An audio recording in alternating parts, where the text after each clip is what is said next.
Summer, go play a happy birthday song for Evelyn. Nathan sat on the sofa with Evelyn nestled in his arms. He was ordering me to perform for his mistress. My right hand had been crushed by a falling beam 3 years ago. I could no longer play a complete piece. But I couldn't refuse, because my brother was still lying in the ICU and Nathan controlled his ventilator. I endured the piercing pain, pressing one key at a time. Evelyn walked over and poured red wine on my crippled hand. That sounds awful. The wine stained his mistress's shoes, but Nathan didn't even bat an eye. Kneel down. Clean her shoes. I knelt. In front of everyone, I bent my once proud back and used my sleeve to wipe the wine stains from the tips of her shoes, bit by bit. I looked at Nathan one last time. He didn't know I had terminal brain cancer. I only had 3 months left. Summer POV. Summer, malignant brain tumor, terminal stage. The tumor's location is compressing your optic nerve and pain center. Surgery carries extreme risks. Without intervention, you have at most 3 months to live. I looked at the brain scan in my hands, my face deathly pale, but my eyes showed not a trace of emotion. I simply nodded quietly and slipped the scan into a paper bag. I understand, doctor. No need to arrange hospitalization. Just prescribe me some painkillers that I'll notify the hospital on my last day. Please help me arrange organ donation, and white corneas, if they're still usable, please donate those as well. I saw the doctor freeze. He seemed to have never encountered a young person facing death with such calm. He tried to dissuade me again, but I only smiled palely, stood up, thanked him, and left. Walking out of the hospital entrance, the December wind cut through my thin coat like a knife. I pulled it tighter. The phone in my pocket suddenly vibrated violently. One name flashed on the screen, Nathan. I swiped to answer. The man's voice was low and cold, without a trace of warmth. Get to the New York Plaza Hotel within 30 minutes. For every minute you're late, Mason's ventilator gets unplugged. I'll be right there. I didn't even offer an explanation before the call was ruthlessly disconnected. In the top-floor ballroom of the New York Plaza Hotel, people wore glamorous clothes, holding wine glasses and chatting with each other. Today was Evelyn's 24th birthday. When I pushed open the heavy doors, all eyes fell on me. I wore a faded shirt that looked completely out of place here. In the center of the sofa, Nathan sat with his legs crossed, his handsome face radiating deep coldness. Evelyn leaned intimately against him, like a noble princess. Oh, Summer's here. Evelyn covered her mouth with a coy laugh, her eyes full of contempt. Nathan said he prepared a special surprise for me today. Nathan held a cigarette between his fingers. He didn't even lift his eyelids. His voice was bone-chillingly cold. Summer, go to that stage over there. Play a happy birthday song for Evelyn. Gasps immediately rippled through the room. Everyone knew I had once been New York's famous piano prodigy, winning an international gold medal at 14. But 3 years ago in a fire, Nathan's brother Ryan had died trying to save me, burned so badly he couldn't be saved, and my right hand had been crushed by a falling beam. I could never play a complete piece again. Since then, Nathan hated me. He used every means to bankrupt my family. He used my brother Mason, now a vegetable, to blackmail me. He took me, once a proud prodigy, and crushed me beneath his feet. What? You don't want to. Nathan lifted his eyes. His gaze was like a sharp blade. Or would you rather go to the hospital tomorrow to collect Mason's body? I'll play. My voice was hoarse.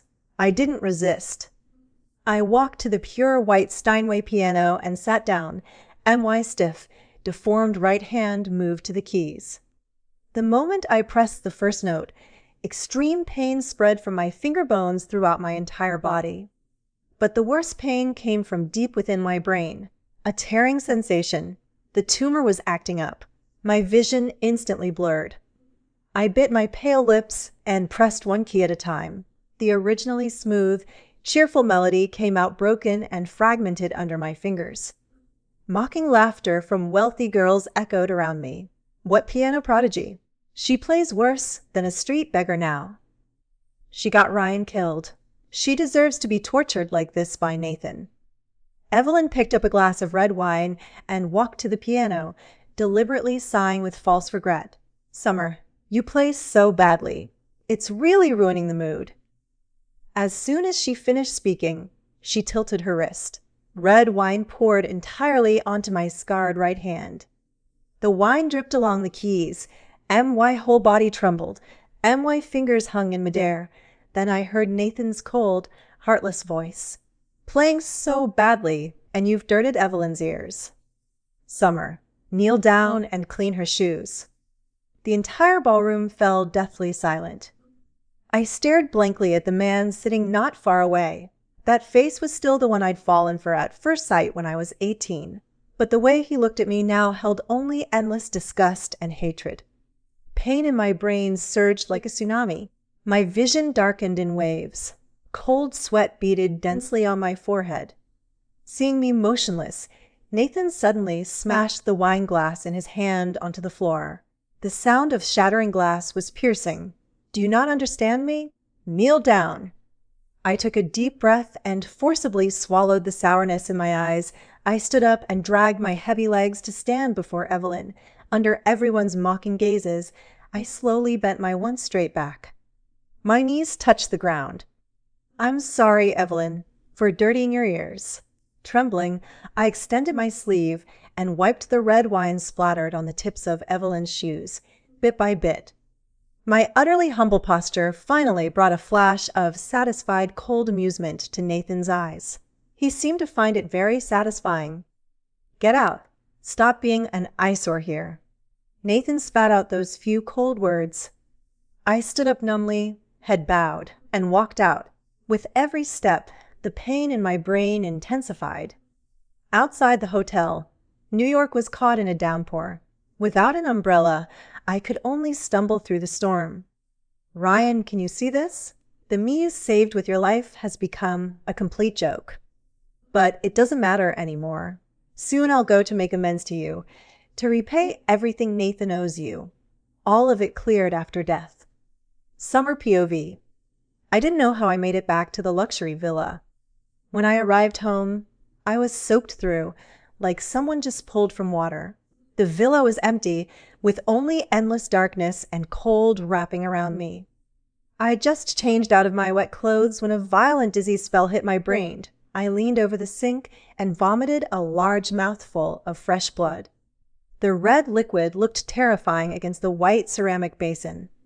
Trembling, I rinsed away the blood and fished 2 painkillers from my pocket, swallowing them dry. Just then, the roar of a car engine sounded from downstairs. Nathan had returned, and he'd brought Evelyn. I steadied myself against the wall and walked downstairs, just in time to see Evelyn intimately hugging Nathan's neck as she surveyed the villa's decor. Nathan, after we get married, let's redo all this decoration. I don't like this cold style. Whatever you want. Nathan's voice carried rare tenderness. Hearing footsteps, they both looked up. Seeing me, the tenderness on Nathan's face instantly vanished, replaced by extreme disgust. What are you doing down here? Before I could speak, Evelyn's gaze suddenly fell on my neck. There hung a sapphire necklace, the only keepsake from my late mother and the most valuable thing I owned. Nathan, that necklace is so beautiful. My birthday wish tonight was to have a sapphire necklace just like that. Evelyn leaned against Nathan's chest, her voice coy. Nathan looked at me coldly and commanded without any warmth, "Take it off. Give it to Evelyn." I clutched the pendant in my chest tightly, my knuckles turning white. "No, this is my mother's keepsake. Nathan, you can't take it." For 3 years, no matter how he tortured me, I endured silently. But this necklace alone was my last connection to this world. "Keepsake," Nathan sneered, strode forward, and gripped my chin with force that seemed ready to crush my bones. A vicious woman like you doesn't deserve keepsakes. When you killed Ryan, did you think about how he didn't even leave a last word? I was forced to tilt my head back, My eyes red-rimmed, my voice violently trembling. That fire wasn't set by me. I've explained countless times. Shut up. Nathan interrupted me brutally, his eyes churning with intense hatred. I won't listen to your excuses, the necklace. Either you take it off yourself, or I call the hospital to cut off Mason's medication right now. Mason was my younger brother, my only living relative who'd become a vegetable after being severely injured in that incident 3 years ago. Hearing Mason's name, all the strength seemed to drain from my body instantly. The severe pain in my brain surged violently again. My vision became blurry in an instant. I laughed miserably as tears finally slid down my cheeks. I'll take it off. With trembling hands, I unfastened the clasp at my neck. The sapphire, still warm with my body heat, was handed over by my own hands. Evelyn happily received it and put it on immediately. Thank you, Nathan. I love it so much. As long as you're happy. Nathan didn't even glance at me again. He put his arm around Evelyn and headed upstairs. The air's too dirty down here. Let's go back to the room. I stood alone in the spacious living room, hands clutching my head tightly, the pain almost suffocating. Late at night, the basement was cold and damp. This was the bedroom Nathan had arranged for me. I curled up on the narrow, hard bed, my pain nerves tortured madly by the tumor. I bit the blanket to keep from making any sound until a bloody taste welled up deep in my throat. I suddenly coughed up a large pool of dark blood that stained the rough sheets red. 3 months. I looked at the blood in my palm, my lips twisting into a smile uglier than tears. Nathan, wait 3 more months. You'll never have to see me again. This life of mine. I'll return it to you soon. Summer POV. The next morning, I dragged my extremely weak body to the hospital. In the intensive care unit, Mason lay quietly on the bed, his body covered with tubes. I sat by the bed and gently held his pale, cold hand, and my voice was as soft as a breeze.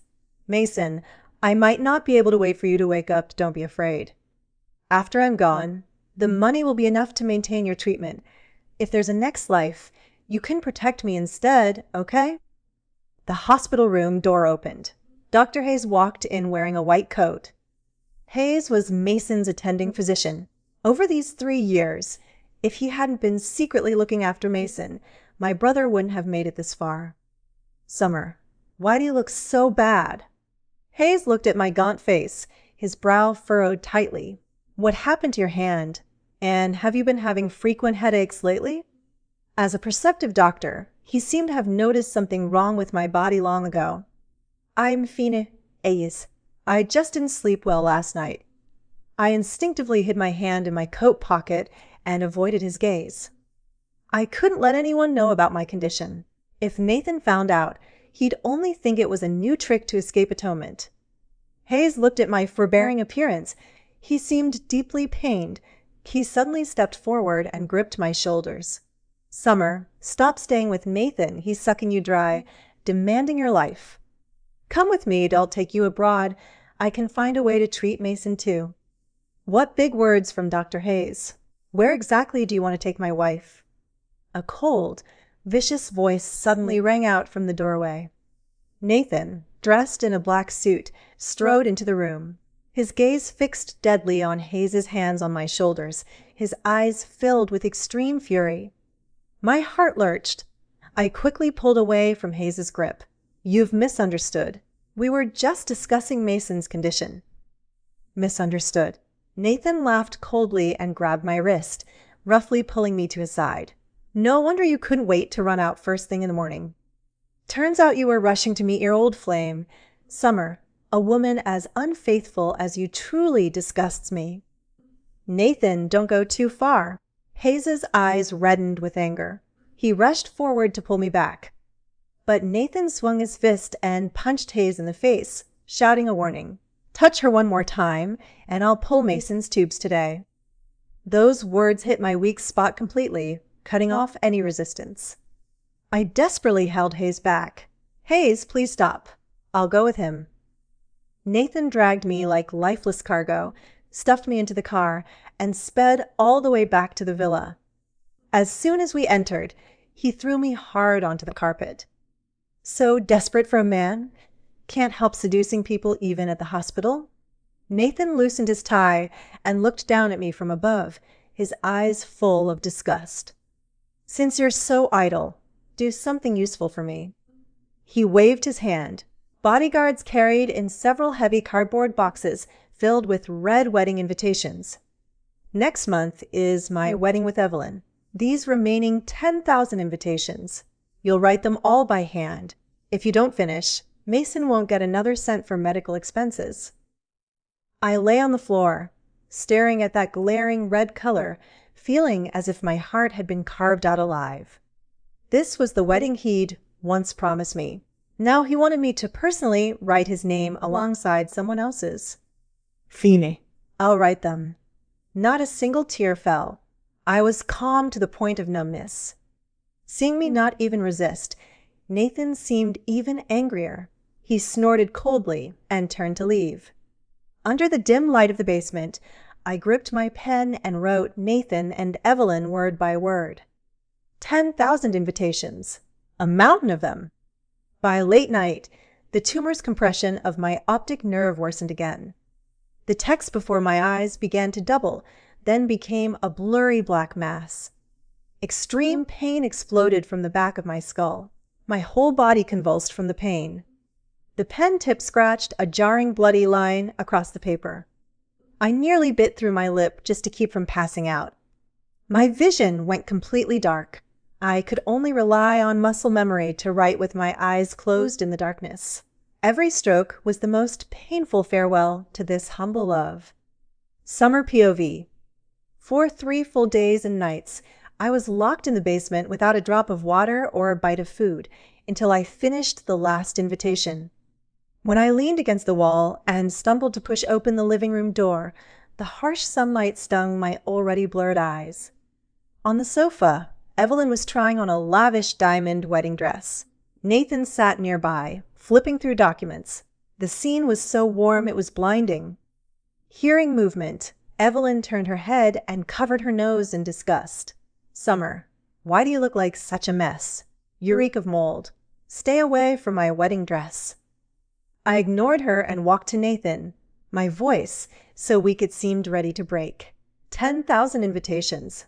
I've finished them. Mason's medical expenses. You should transfer them to the hospital now. Nathan looked up. His gaze fell on my deathly pale face and cracked lips. His brow furrowed slightly. Before he could speak, Evelyn suddenly stood up from the sofa and walked to my side. She deliberately stepped on the long train of her wedding dress, then cried out and fell backward. Nathan, save me.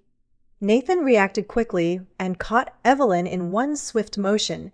Evelyn took the opportunity to clutch her stomach, tears streaming down her face.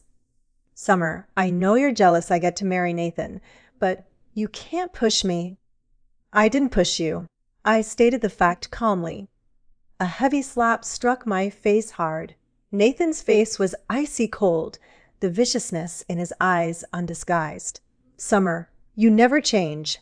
If anything happens to Evelyn, I absolutely won't let you off. The slap knocked my head to the side. Blood trickled from the corner of my mouth. My ears rang. The whole world seemed to spin endlessly. Nathan, my engagement ring is gone? Evelyn suddenly shrieked, pointing at the outdoor pool beyond the floor-to-ceiling window. When she pushed me just now, the ring flew off and fell into the pool. You gave me that ring. It was now frigid December. The outdoor temperature had dropped to 10 degrees below zero. The pool's surface had even formed a thin layer of ice. Nathan looked at me coldly and ordered mercilessly, "Go fish it out." I stared hard into those bottomless black eyes, trying to find even the slightest trace of reluctance. But there was none, only endless indifference and hatred. Nathan, I'll dine there. My voice was extremely soft, stating a fact. Then go die. The man spat out those 5 words ruthlessly. That life of yours was owed to the family anyway. Yes, I owed him. I smiled. I turned around, pushed open the floor-to-ceiling window, and walked into the biting cold wind. Under Nathan's and Evelyn's watchful eyes, I stepped into the freezing pool without hesitation. The bone-chilling water instantly submerged my calves, then my waist, then my chest. That cold wasn't just cold. It was like countless red-hot needles stabbing into my marrow all at once. The nerve pain from the brain tumor erupted completely under the extreme cold stimulation. My face went white as paper. I groped underwater, diving into the ice water again and again. Through my hazy vision, I saw Nathan standing by the floor-to-ceiling window on shore, watching my body rise and sink in the ice water. He bit down hard on his teeth. His hands seemed to unconsciously clench into fists. 3 hours later, I finally found that sparkling diamond ring on the filter screen at the bottom of the pool. My whole body was as stiff as an ice sculpture. My legs had completely lost all sensation. Relying on the last instinct for survival, I forced myself to crawl ashore. The ring. I found it. I collapsed on the floor, trembling as I held that diamond ring out to Evelyn. But Evelyn stepped back in disgust, covering her nose. After falling in that dirty water, I don't want it anymore. Nathan, let's just go buy a new one, okay? Fine. Since it's dirty, throw it away. Nathan's voice came from above my head. Immediately after, the ring I'd traded half my life for was kicked mercilessly into a nearby trash can by the man. I lay on the cold floor, staring at that sparkling ring in the garbage, and suddenly let out a hoarse, low laugh. The laughter grew louder, mixed with violent coughing. I felt everything inside my body tearing apart.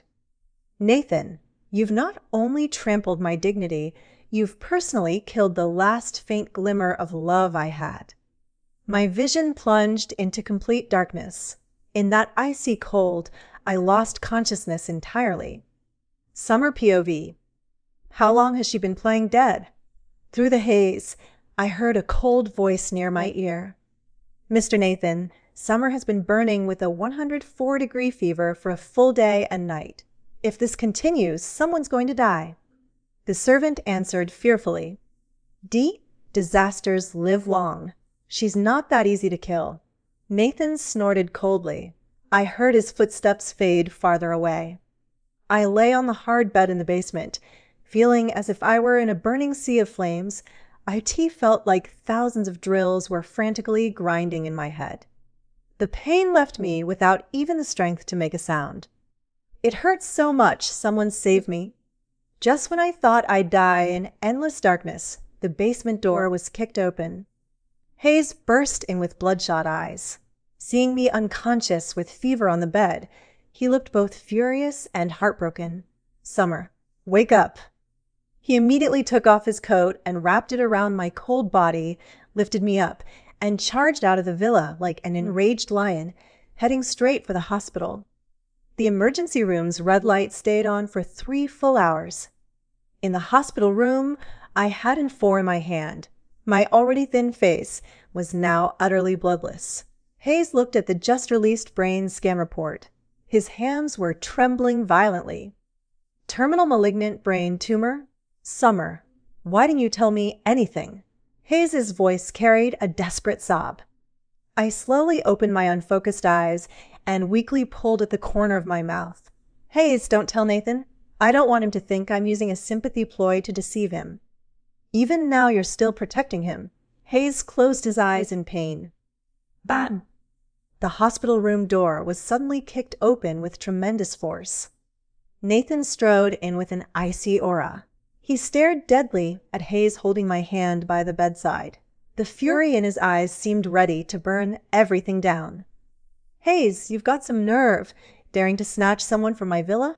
Nathan stepped forward through gritted teeth, grabbed Hayes by the collar, and shoved him aside hard. Then his gaze turned darkly to me on the bed. I thought you were really dying, but turns out you just switched locations to have a tryst with your old flame. Summer, you truly have no shame. Nathan, you've gone too far. Do you know she's already? Hayes angrily tried to shout the truth, but was interrupted by my weak scream. Hayes, don't say it. I coughed violently, my eyes full of pleading. In Nathan's eyes, this seemed like ironclad proof that I was desperately protecting Hayes. What a touching, tragic couple's performance. Nathan laughed in extreme anger. He suddenly reached out and ripped the 4 needle from the back of my hand. The sharp needle was brutally pulled from the vein, bringing up a string of red blood droplets that splattered on the white sheets. Nathan, you're insane. Hayes tried to intervene but was pinned against the wall by bodyguards who'd followed. Come back with me. Nathan completely ignored my cry of pain. Like dragging a lifeless rag, he forcibly pulled me from the hospital bed. My legs had no strength. I fell directly onto the cold tiles. Blood from the back of my hand dripped onto the floor, but I didn't struggle. I lifted my head. Those once bright eyes now looked like a pool of stagnant water. Nathan. My voice was extremely soft but carried a frightening death-like stillness. In this life, have you ever loved me? Nathan's movement paused.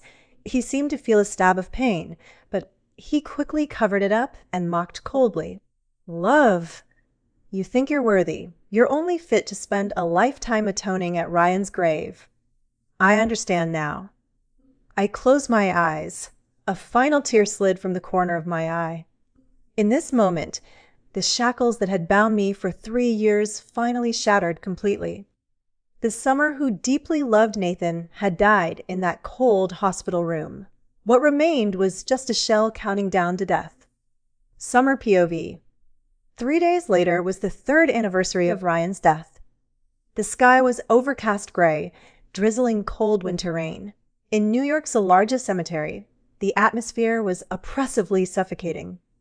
Ryan's parents stood before Ryan's headstone, faces full of grief. Evelyn held a black umbrella, standing obediently beside Nathan. When I dragged my extremely weak body close, Ryan's mother's eyes instantly turned red. She rushed at me like a madwoman, raised her hand, and slapped me hard across the face.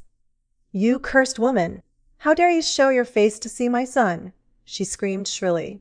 She swung her other hand for another slap, hitting me so hard I swayed and fell heavily into a muddy puddle. If it weren't for you, how would my son have been burned alive? Why didn't you die? Why wasn't it you who died? Ryan's mother cried and screamed while picking up the flowers in her hand and throwing them frantically at my head and face. I didn't dodge. I knelt on the ground, letting mud and petals fall all over me. My cheeks were swollen and aching. My eardrums rang. My vision had blurred so much I couldn't see Ryan's photo on the headstone clearly. I could only bow my head deeply toward that direction. I'm sorry. My voice was hoarse, repeating over and over. Nathan watched all this coldly, like a lofty judge. Nathan, Summer looks so pitiful. Why don't we just let it go? Evelyn pleaded falsely from the side, but her eyes were full of satisfaction. She's pitiful? When Ryan was burned to death in the ruins, who pitied him? Nathan's voice held not a trace of warmth. He walked to stand before me, looking down at my utterly wretched appearance from above and coldly ordered, since you came to atone, show some sincerity. Kneel here for 24 hours. 1 minute less, and I'll make Mason go down to keep Ryan company. I stiffly lifted my head. Rain slid down my pale face. Fine, I answered calmly and straightened my back, kneeling properly before the headstone. They turned and left with their umbrellas. Soon, the vast cemetery held only me. The winter rain was bone-piercing, cutting like blade edges into my skin. The severe pain from the brain tumor compressing my nerves made every second a living hell. But I didn't dare fall, because Mason was still waiting for me in the ICU. From day to night, then to the next morning, 24 hours, I endured it all. When Nathan's bodyguard came to check, what he saw was a body that seemed already frozen to death. I mechanically stood up. My legs, after prolonged lack of blood circulation, gave out and I collapsed to the ground. I spat out a mouthful of dark red blood. The blood sprayed onto the stone slab in front of Ryan's headstone. I carelessly wiped the blood from the corner of my mouth with the back of my hand. I looked at the headstone and murmured in a low voice, "Ryan, the life I owed you, I've repaid it with 3 years of endless torment. The rest, I'll soon come to the other world to return to you personally." After leaving the cemetery, I didn't return to the villa. Instead, I went to the hospital. I found Hayes and handed him a signed transfer consent form. "Hayes, do me a favor. I've already contacted brain neurology specialists abroad. Take Mason overseas for treatment. I've transferred that overseas trust fund under my name entirely to your account. The password is Mason's birthday. This money will be enough for him to live comfortably for the rest of his life." Hayes looked at the documents in his hands. His eyes suddenly reddened. He grabbed my wrist. "Summer, what about you? Are you coming with us?" I gently withdrew my hand, a weak smile forming on my lips. "I'm not going. I can't walk anymore, Hayes." "No, modern medicine is so advanced. As long as you're willing to go abroad, there's definitely still hope." "There's no hope." I calmly pointed to my own eyes. "Since yesterday, I can't see anything anymore. My time left is only 3 days." Hayes stood there as if struck by lightning. Desperate tears spilled from his eyes. I turned around, groped along the wall, and slowly walked out of the hospital. In this world, my only concern had been properly arranged. Next, I only needed to quietly wait for death to come.